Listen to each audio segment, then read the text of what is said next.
This is the Mathematics Education Podcast from mathedpodcast.com.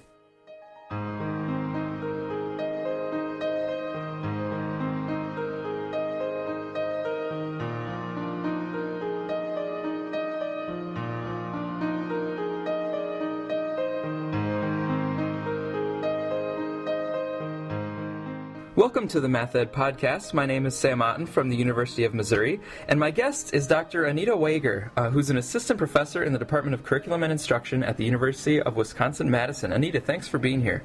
Thank you for asking.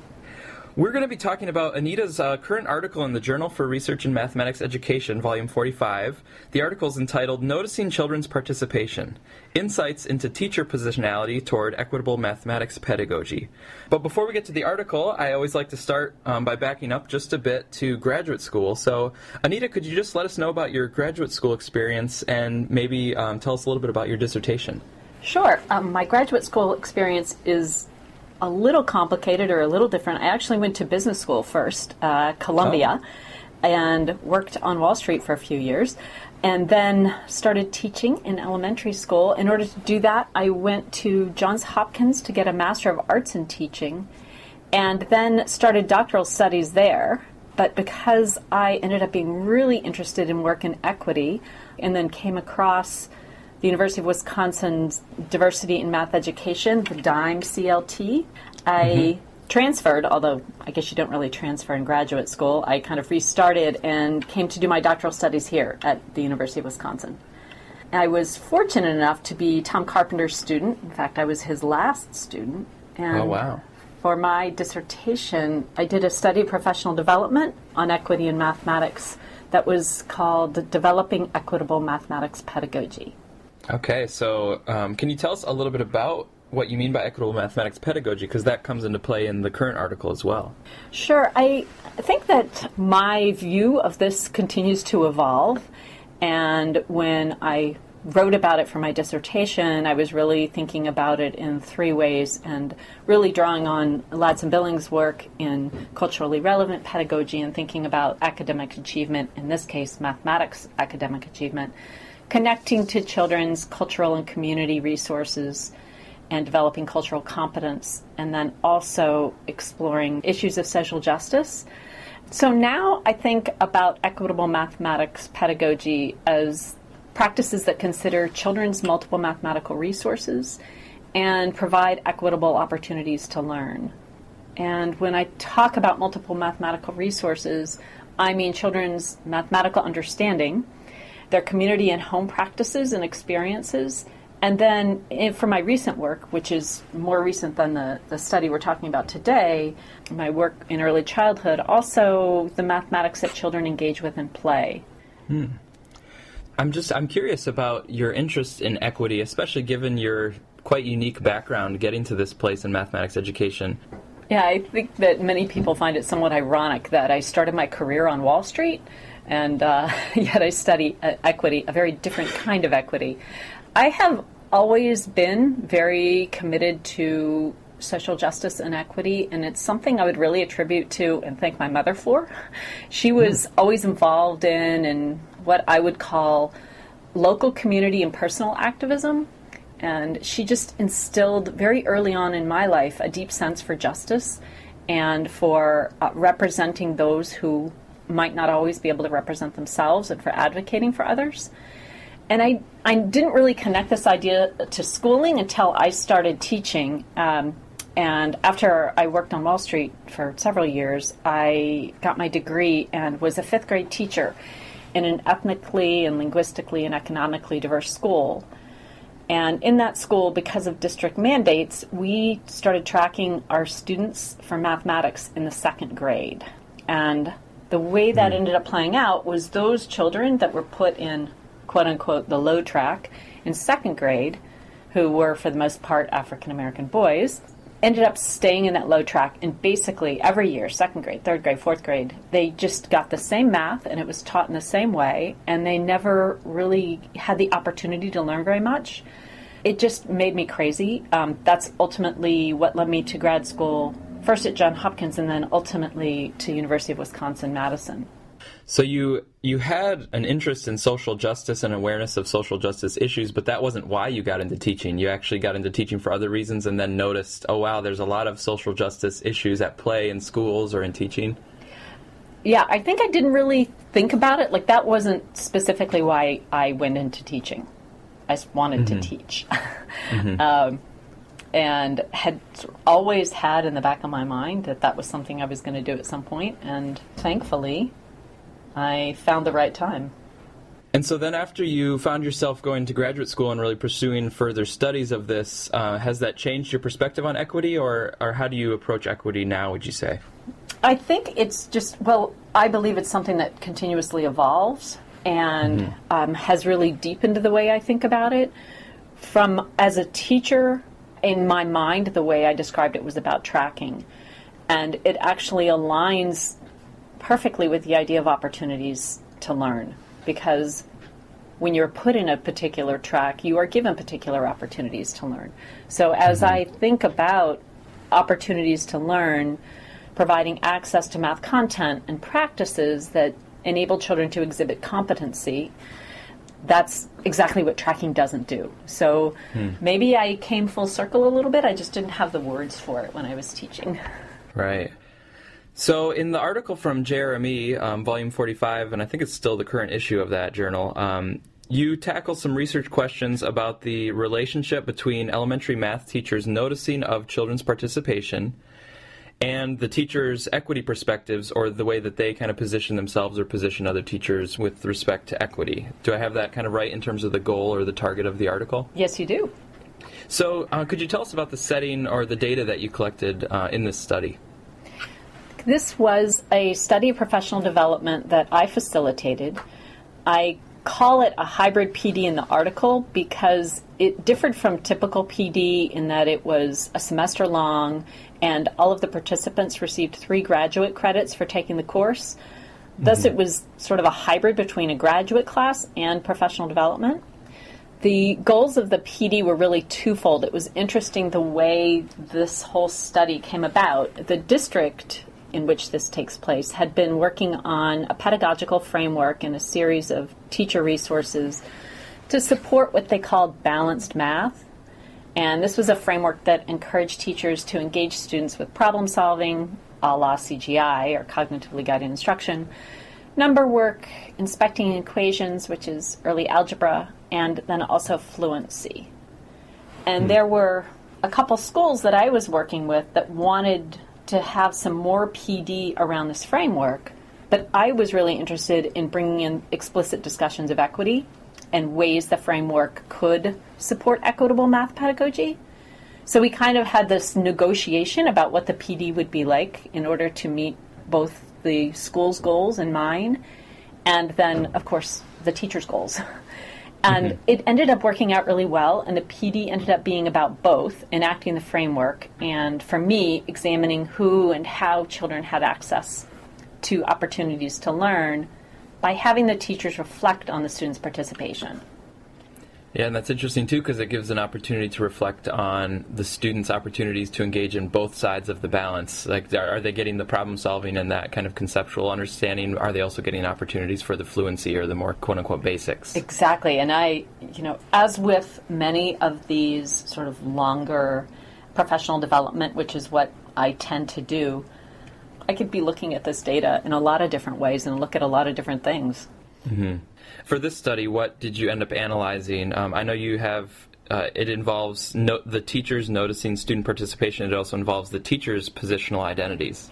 Right. So in order to get data to address both of those, I looked at basically all the assignments that the teachers did for the professional development. And they wrote an autobiography, they wrote reflections on videos, they wrote reflections on readings, and they wrote a course summary. I think the reflections on the videos are sort of an interesting thing that I had them work on in the PD, because they videotaped their classrooms 3 different times over the course of the semester, and then they wrote a reflection on what they noticed about participation in the videotape, and then they shared their videotape with a classmate, and the two of them analyzed it together to talk about the participation. So they had all of these different opportunities to really reflect on what they saw as students participating. And then how did you make sense of the data in terms of coding for or analyzing that teacher noticing? So for the teacher noticing, I developed and coded all of the video reflections, really using the noticing framework that Jacobs, Lamb, Phillip, and Chappelle use. So they talk about attending, interpreting, and responding. Their work is different than some of the other work in noticing because they add the responding aspect to it. So it's not just what you see and how you think about what you see, but what you're going to do next. And I thought that was really important for looking at how my teachers were going to deal with participation. If they didn't have a plan for addressing it, I felt like they weren't going far enough. And then you look at their noticing in relation to the teacher's own positional identities with respect to the equitable math pedagogy. So how did you sort of wrap your head around the teacher's positional identities? As is often the case when we write articles, it looks like we've got everything all planned out ahead, which doesn't necessarily always happen that way. And in this particular case, I had analyzed the data for noticing. I assumed that was what I was going to be writing about, and the only thing or main thing I'd be writing about. And it wasn't until after that data was analyzed that I realized I needed to go back and understand the teacher positionality. And for that, I developed these initial narratives of teachers' equity experience based on their autobiographies. So I read their autobiographies and identified different ways in which they had been exposed to or experienced or pursued equity experiences, and then wrote these brief narratives. And then I coded all of the reflections that they had written on the readings from the course to identify comments with regard to equity. And then I added those to part of the narrative, so I more fully developed the teacher's narratives. And then I looked across all the narratives of the teachers and developed storylines that weren't specific to an individual, but a storyline about how one might be positioned relative to equitable math pedagogy, and then I positioned the teachers that way. And in doing this, I really realized that I was making these assignments about who these teachers were based on what they wrote, but these were not necessarily what the teachers would say about themselves. And that was really difficult for me. How was it fair for me to represent people that way when these were my ideas and not necessarily theirs? Wow. My guest is Anita Wager from the University of Wisconsin-Madison, and we're discussing her article from JRME entitled Noticing Children's Participation, Insights into Teacher Positionality Toward Equitable Mathematics Pedagogy. So now I'm just curious, you said that the analysis started by coding what the teachers noticed about their students' participation. So I'll just start there in terms of your findings. What did the teachers notice or attend to with respect to the student participation? I found it interesting that most of the teachers talked about participation from the perspective of how they structured the class or what they did to support participation, rather than from the student's perspective. And I mean, maybe that isn't so interesting since the PD, this was a study about a PD, and they were taking professional development, and they were expected to reflect on their practice. I guess I was just hoping I might see more discussion about which students were not participating and why teachers thought those students weren't and how practices would need to change to address that. I mean, don't get me wrong, there were plenty of times that happened, it just wasn't the norm. It was much more about, this is what I did and this is how they participated. In kind of going back to the noticing framework, there were certainly more teachers who attended rather than interpreting or responding. It sort of gradually increased as there were teachers who attended a lot, fewer interpreted, and even fewer responded. But there were definitely instances where there were teachers who were really thinking about their practice and what they would do to make sure that all students got to participate. And so from the article, there's this result that comes forth from the data about the teachers sort of naturally breaking apart into two different groups, or you identify them into two different groups in terms of what they were noticing and attending. So I was wondering if you could tell us a little bit about those groupings that kind of revealed themselves from the data. Sure. The two groups, and again, this really emerged from the data. I wasn't looking for something like this, but after I analyzed all the data for noticing, I noticed that there seemed to be two groups that fell out, those that reflected on participation a lot and those who didn't. And that's really what led me to explore their positionality, because I wanted to know, was there something about the teachers themselves that led to more or less noticing? And what I found was that there was. Again, this might not be super surprising, but those teachers who I positioned as making explicit equity connections were those who were more likely to participate or to notice participation. They were also more likely to respond, like to come up with ideas for responding to what they noticed than those who weren't as connected to equity. Mm-hmm. What was your sense in terms of the chronology of these things? Like, were they maybe noticing and reflecting more, and so you positioned them in that way, and then that led them to notice and position more? Or do you feel like you might have positioned them based on some assumptions, and then that might have led to them? Or, I know in the article you can't take a definitive stance on this, but I'm just curious about your sense of that. Was it a cycle that kind of fed itself, or did one happen before the other? That's a great question, and I don't really address it in the article. When I think about how I positioned them, I feel like that happened after the fact rather than during the professional development itself. Mm-hmm. However, I do think that they positioned themselves and they positioned each other in particular ways during the PD. Now, of course, I probably did that too. I mean, that's impossible that I didn't in some ways. Mm-hmm. Some of the things I said or looks that I made or gestures or something that would confirm to someone that what they're saying is what I was looking for, right? We probably all do that in our classrooms all the time. But I didn't try to be explicit about it. I tried, in fact, to be neutral with regard to that sort of thing. And I tried to keep the conversation accessible to those that I knew weren't as comfortable. I could tell, just as I read their reflections through the course of the PD, as I was facilitating the PD and not thinking about the study, that there were some who were not very comfortable talking about equity and some who were very comfortable.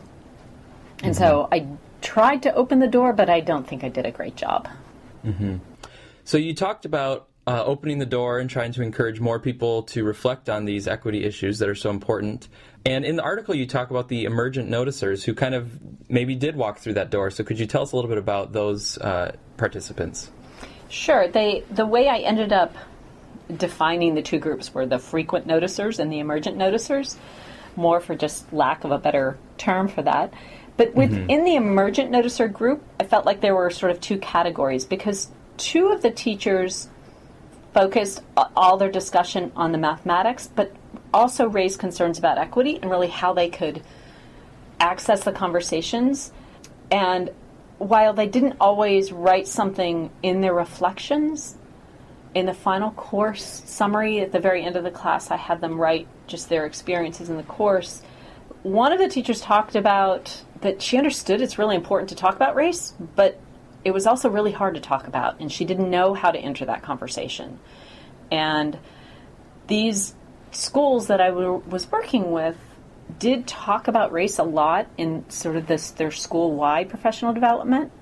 And I knew from experience in attending a lot of those that there were definitely teachers that didn't feel they had a place to take that conversation up. Mm-hmm.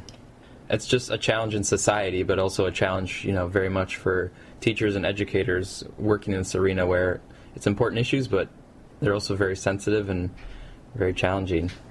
And in some ways, this professional development, because it had this dual focus, it gave teachers who didn't want to, or maybe didn't want to isn't the right word, but teachers who weren't comfortable or didn't know how to access that conversation, it gave them something else to talk about, because they could completely talk about the mathematics and not mm-hmm. attend to some of the other issues. Because the PD was about that as well. Yeah, wow. A lot of really challenging but important issues that you've tackled here. I wonder if you could help us just boil down the article a little bit. Is there a key takeaway idea that you would want to leave with the listener to make sure that kind of sticks with them from this article? And I'm also curious if you yourself have some takeaway ideas that you're still mulling over personally. Sure. I think there are really two key takeaways that I think are really important here. The first is that using a lens of participation is a way to support teachers to examine their teaching for equity. And I think that's something we can do in professional development. It's also something we can do in our work with pre-service teachers in math methods courses. And the idea that we can use the noticing framework to explore issues of equity. In particular, in this case, we're talking about participation and how students engage in different parts of the math classroom. But I think that it's a really important concept, the idea that the noticing framework can be used for both mathematics understanding and equity. And the second takeaway, which is probably a bigger one for me, is that if our goal is to provide support for more equitable mathematics teaching, then we need to have teachers learn how or start to or help them position themselves as equitable mathematics teachers. It goes for pre-service teachers as well. It's hard for teachers to see the equity in their practice if they don't think of themselves as equitable practitioners. So as mathematics educators and mathematics teacher educators, we need to think about how we support teachers to do that. Mm-hmm.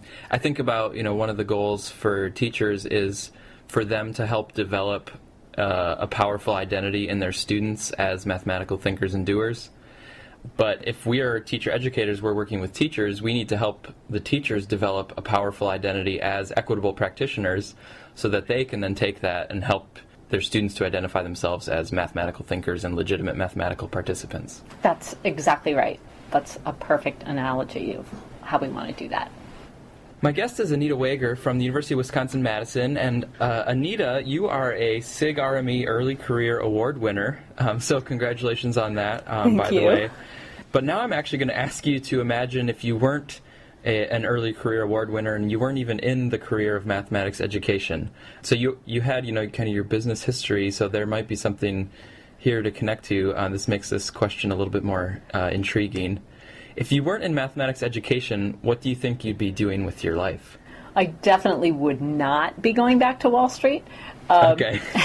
There's probably there's two ways to answer this, right? There's the sort of beauty pageant answer, which is the save the world, continue my work with young children and develop their mathematical understanding in play, or the answer of I'm going to just chuck all of this and I'm going to be a dog walker. Do you have, I'm imagining you're a dog owner then, is that true? I am a dog owner, and I just love dogs, all of them. Oh, wow. Someone suggested I could combine those two and have a doggy daycare that is linked with a child daycare. So it's a little combo business. Oh, yeah, and then you could slip some mathematics into the daycare and have some nice activities through children's play that they could be learning some concepts. Exactly. Wow. Are you a city dog walker, or do you like to take them out to dog parks, or do you like, out in the country, or is it just anything with the dogs and the interaction is good for you? Well, I prefer taking them out in the country or dog parks, but my dog is so old at this point that he can barely make it around the block, so we just stay close to home right now. Out to the curb and back. Yeah, exactly. Well, Anita, thanks so much for taking the time to be here and speaking about your work on equitable mathematics pedagogy. Thank you, Sam, for having me. This has been really fun.